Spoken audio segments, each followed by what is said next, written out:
श्रीराघवं दशरथात्मजम् अप्रमेयं सीतापतिं रघुकुलान्वयरत्नदीपम् आजानुबाहुम् अरविन्दतलायताक्षं रामं निशाचरविनाशकरं Namami.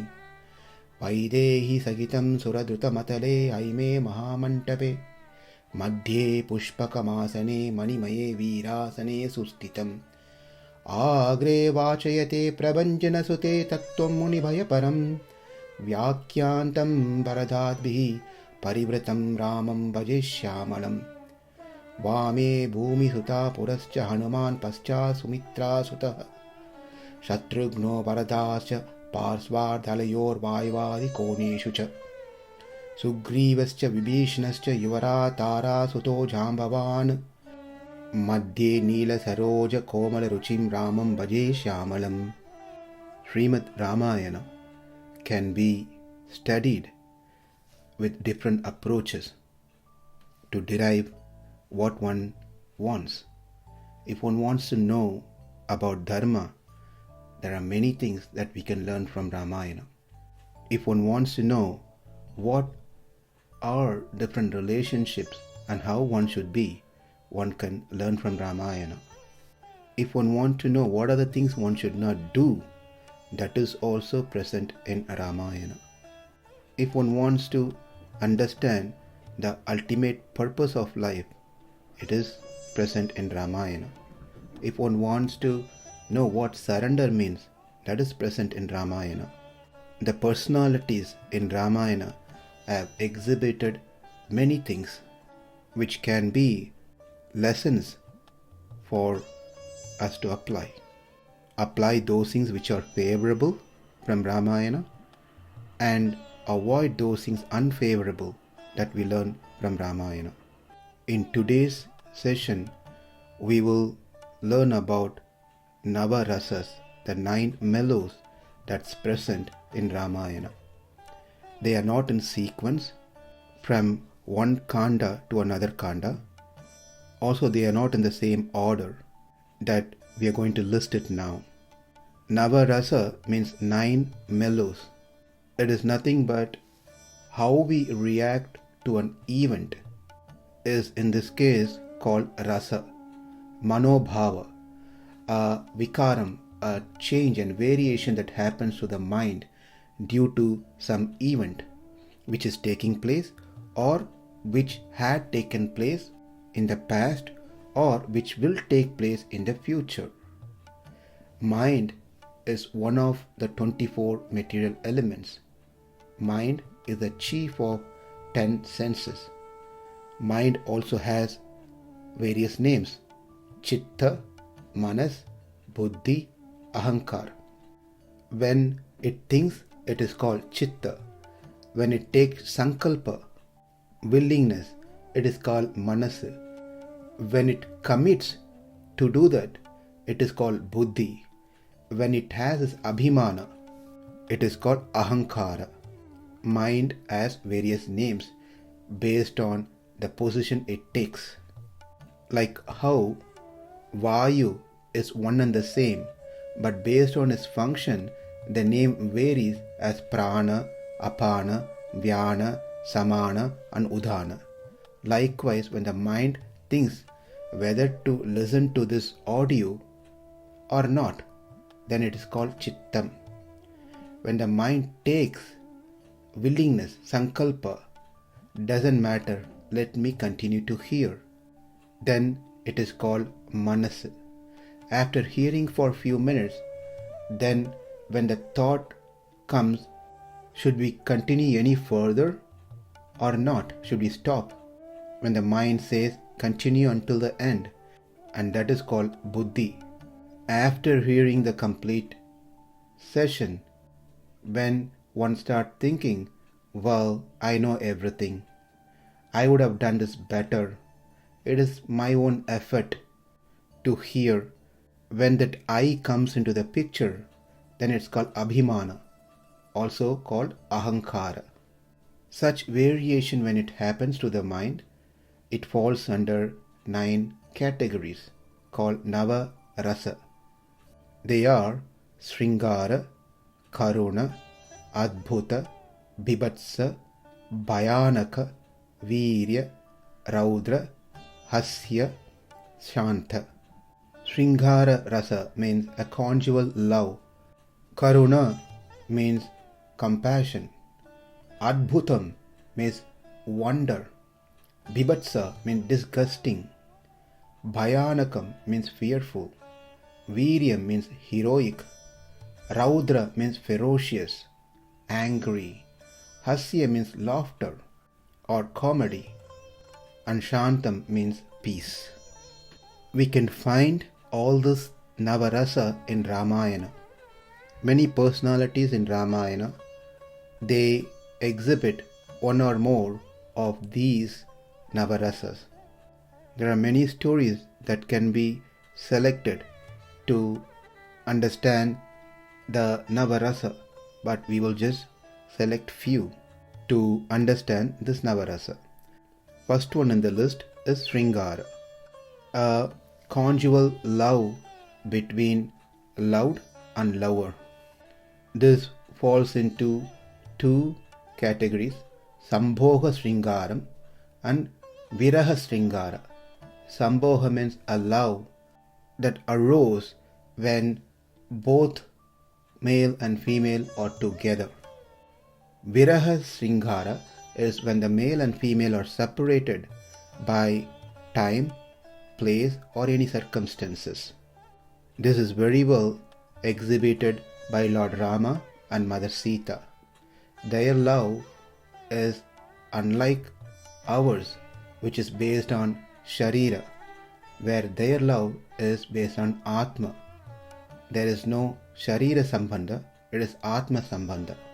In other words, not Sharira Kama, it is Atma Sambandha Kama. Both Rama and Sita were separated for 12 years before they met in Mithila. Also, Rama and Sita were separated for 10 months when Sita was in Lanka. But their love got intensified and it is called Viraha Sringara. And when they were together in Ayodhya, and more than in Ayodhya, when they were together in the forest, their love is Sambhoga Sringara. Number 2 of Navarasa is Karuna, compassion. It is said, Rosha Rama Karuna Kakutsa. Parasurama is Rosha, anger personification. Whereas Dasaratha Rama is Karuna Kakutsa, is full of compassion. When the demigods approached the Lord in Vaikunta to save them from Ravana and other demons, the Lord out of compassion descended into this world as Ramachandra. As we said earlier, there are many stories can be picked on each one of this, but due to the time factor, limited time, we'll just see one or two. The Lord's compassion and mercy, causeless mercy, we don't even realize several times. It's like when a child is sleeping and mother sees a scorpion approaching the child, will not wake up the child until I'm going to save you from the scorpion. Rather, the child will not even know that mother saved her from the scorpion. Likewise, Lord's Karuna is so much, it's unlimited. Many times we don't even know we have been saved. We are protected by the Lord. The third Navarasa is Adbhutam, wonders, which means that's something which cannot be done by others. If I lift a baggage, it is not said to be Adbhuta, because many can do that. But if one can sustain the entire creation, maintain it, and also destroy it when the time comes, that is wondrous, Adbhutam. In Balakanda, Vishwamitra says, Aham Vedmi Mahatmanam Ramam Satya Parakramam. Here, Vishwamitra explains the greatness of Lord Rama, how wonderful he is. The fourth rasa is Bibhatsa, disgusting feeling, of emotion that we get when we smell something bad or see something bad, taste something bad.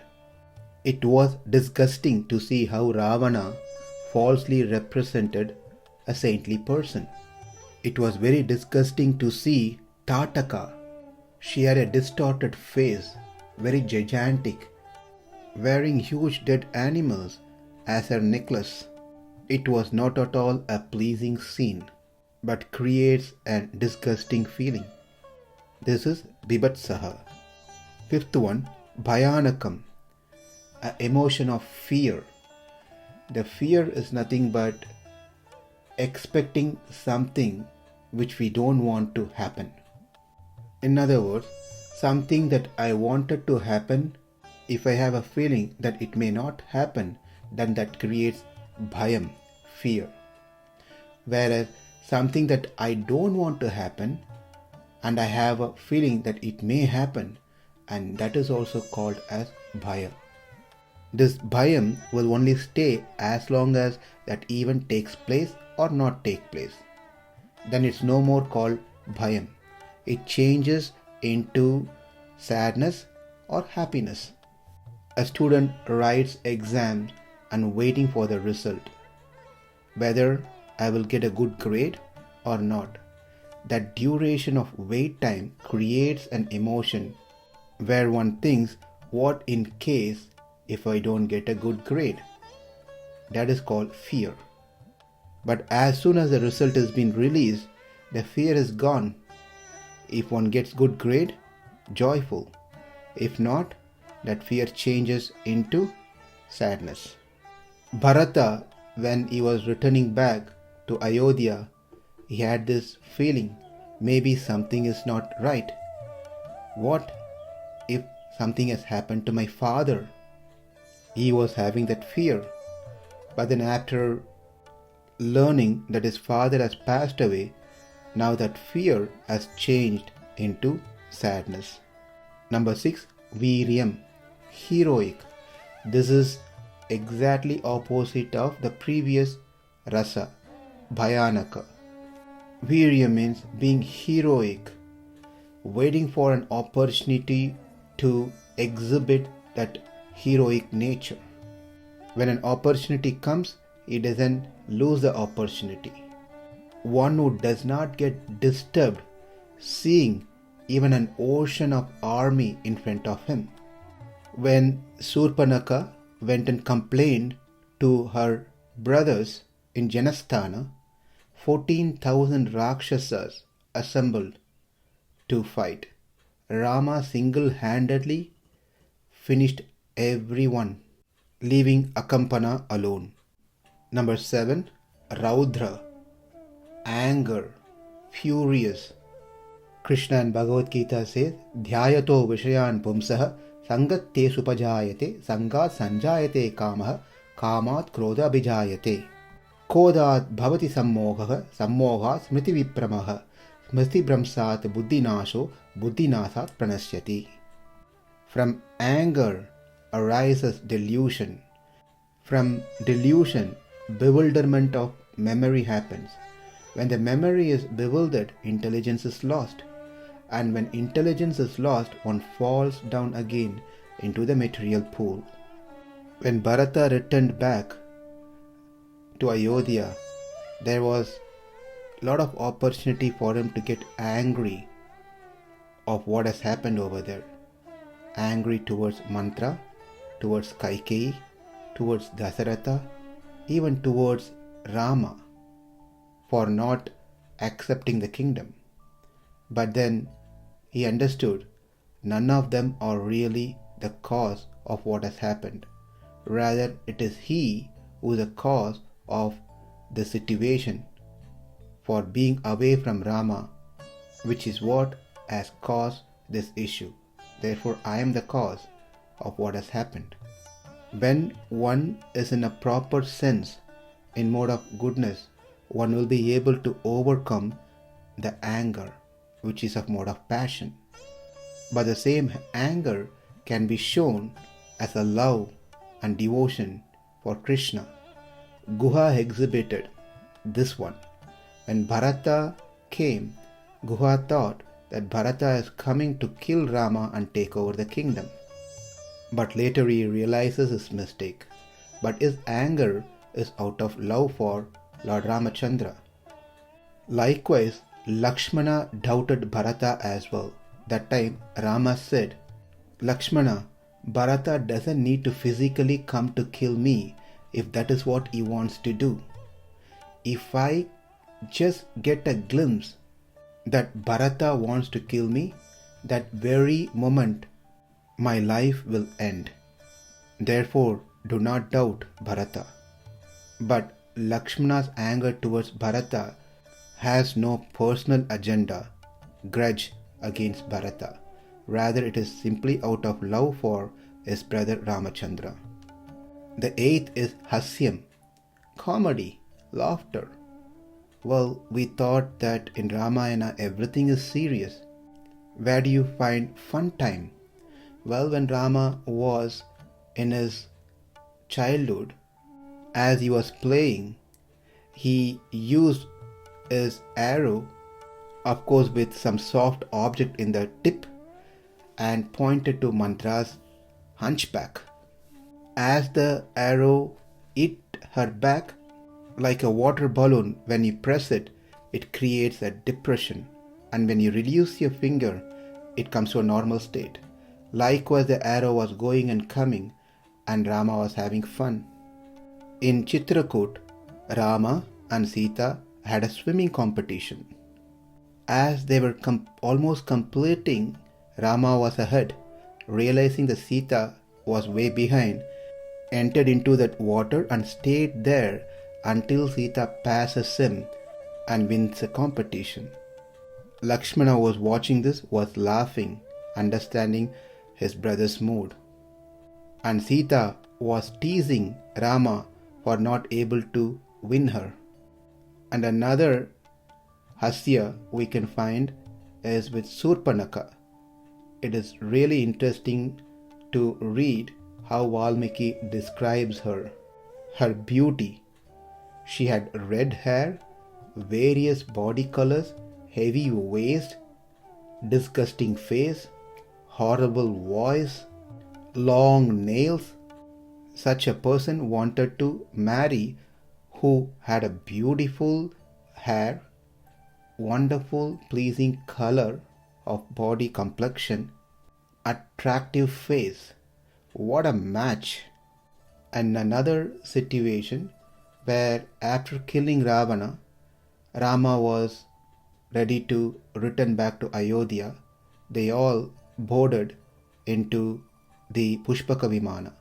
As they departed from Lanka, they were passing through Kishkinda, and all the monkeys over there, they also wanted to join Rama.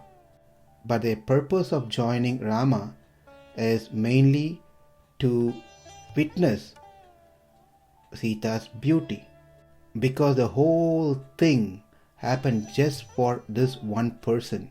So the ladies of Kishkinda, they are monkeys, they wanted to really see how beautiful Mother Sita is. When they all came on board and when they saw Mother Sita, they were quite shocked. They said, for this lady, Rama did all this thing? She has such a big eyes, short nose, thin waist, whereas we have perfect eyes, small nose, and big waist. We are not shortage of anything. But whereas Mother Sita doesn't even have a tail. How can someone, that too like Rama, who's knower of everything, can fall in love with such a person who doesn't have a tail? That's Hasya Rasa. And lastly, Shanta Rasa, peace. This is easy to understand but difficult to follow. When there is absence, or in other words, when one is not affected by any of the above mentioned rasa, but completely fixed in one's goal, that is called Shanta Rasa. Jatayu was a great example for this one. He gave up his life in peace in service of Lord Ramachandra. One may think, what did Jatayu do? He couldn't even save Mother Sita. Rather, he was killed. The Lord doesn't see the result of one's action. He sees the mood of one's action. More than the result, what is very important is the effort. How much are we surrendered matters. We can learn from Jatayu. He was not a human. He was just a bird. He did not practice Karma Yoga, Jnana Yoga, any of those things. But he was surrendered soul. Therefore, Lord Rama sent him to Vaikunta. Shabari is another example, who was born in a hunter family, but was a disciple of Matanga Rishi. She was instructed by her guru to stay back and serve the Lord. She was in peace by strictly following her guru's instruction. Of course, Lord Ramachandra himself a great example for Shantarasa. He never gets disturbed at any given situation. Whether he gets a kingdom or not, he is same. He is always peaceful. With that, we complete Navarasa. Each one can be a seminar by itself, but hopefully this gives a taste to relish Ramayana in different angles and meditate upon these rasas: Sringara, Karuna, Adbhuta, Bibhatsa, Bhayanaka, Virya, Raudra, Hasya and Shanta. Thank you. Hare Krishna.